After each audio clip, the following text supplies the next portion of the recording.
It's October 8th, 2025, and this is going to be the final video of the year.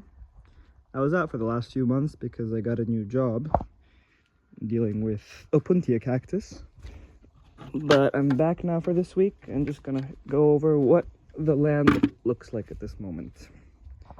So first of all, we could see how much the weather has changed. If you remember dry areas, now there's massive water spouts, rain coming. It rained quite a bit yesterday, so everything is wet. My almond trees, I have these late stage tomatoes which haven't been doing anything with them. I've spread some manure across all my trees just 2 days ago before the rain came, so that it kind of infiltrates. I'll do a quicker overview. Here's a euphorbia species my grandparents planted, and moringa. This year the moringa honestly didn't do as good as last year, but it did already come out with one big bean, moringa bean, and I'm just wondering if I should cut it today and dry it out or just leave it on the tree to dry. My leucaena got really big. I mean, I'd say it was almost the same height as the moringa, and this is after I collected hundreds, maybe thousands of its seeds already. So the fig is here. I got my other plants growing good, and the pomegranate's doing great. And the carob really started also doing great. I know a lot of people train their trees to just be, you know, one central thing, but this has so many branches. I think I'm going to leave them because it's kind of forming itself. All of them are facing that way, of course, because of the wind. And this whole area, I'm not doing anything, so this might as well be one big tree. You can kind of picture it. The black locust. Now as we walk more, not too much brand new things, it's more so how the growth has been. Here I put some manure on the cacti too, the tree I planted this year. Fig. One interesting thing actually, you could see already just from a week of rain how much grass is already starting to come out. This is the first real green of the next season, I guess, or at least the winter season. One interesting thing was this fig tree here was in a place with really shallow soil in that region for over a year, okay, and if not 2 years. Yeah, for a year and a half it was in the soil and it wasn't moving at all. It just had one little small leaf coming out, and then I decided on just uprooting the whole thing and planting it in this region, which I know has really deep soil. And pretty much this whole growth from this to this was only in about 3 months. So it really blew up. The same tree, I guess, finally found some good soil and decided to do its best. So this is the second best fig tree.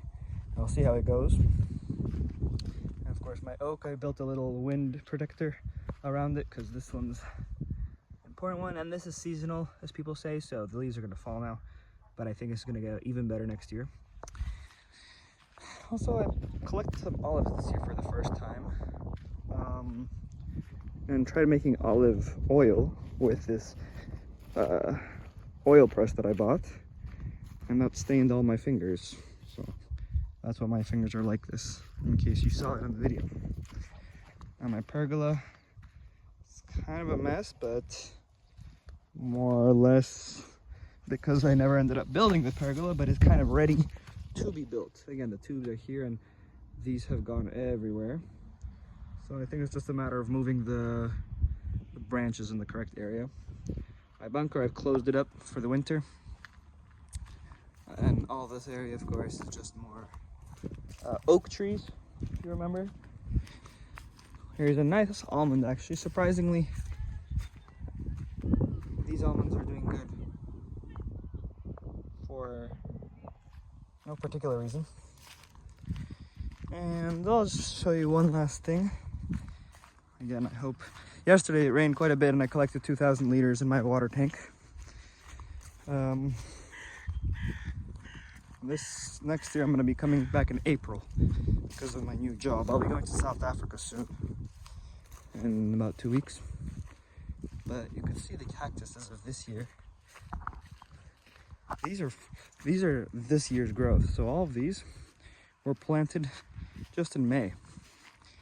And most of them have, okay, this one's dead, but a lot of them have at least secondary leaves. All these have secondary leaves and they're doing great. I just want to show you guys again my kind of obsession with these cactuses, how many there are. All these have been planted in only the last 3 years, and the idea is in the coming years, I'll be doing a soil test and kind of really doubling down on these cactuses and planting a very high density amount of Opuntia cactuses. And in fact, this is what they do in Brazil, and they do it mostly for animal feed.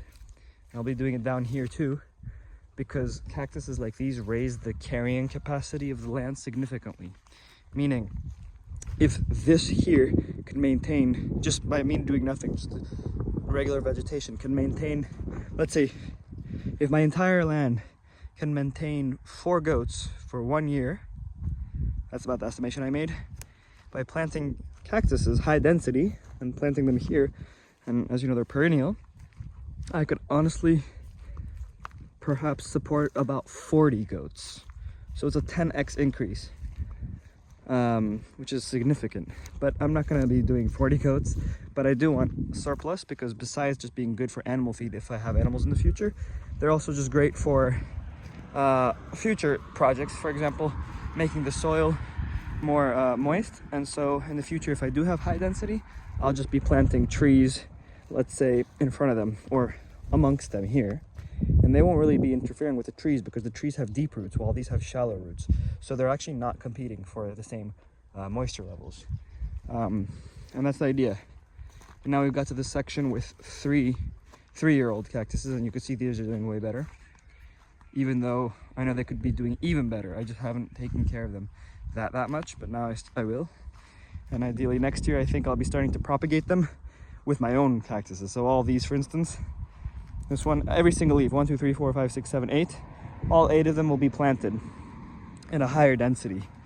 And of course I'll be making a video about that, but for example, for now, each one I would say is about 1.5 meters away from each other, which I thought were very close. But what I'm going to do is 5 per meter. So imagine, I really need to even fill this gap completely, and that's how high density is going to be working out. Yeah, so there's a lot of videos about the benefits of Opuntia cactus, but it's actually only in Spanish and Portuguese. I really haven't found much information in English, or the Anglo-speaking world, about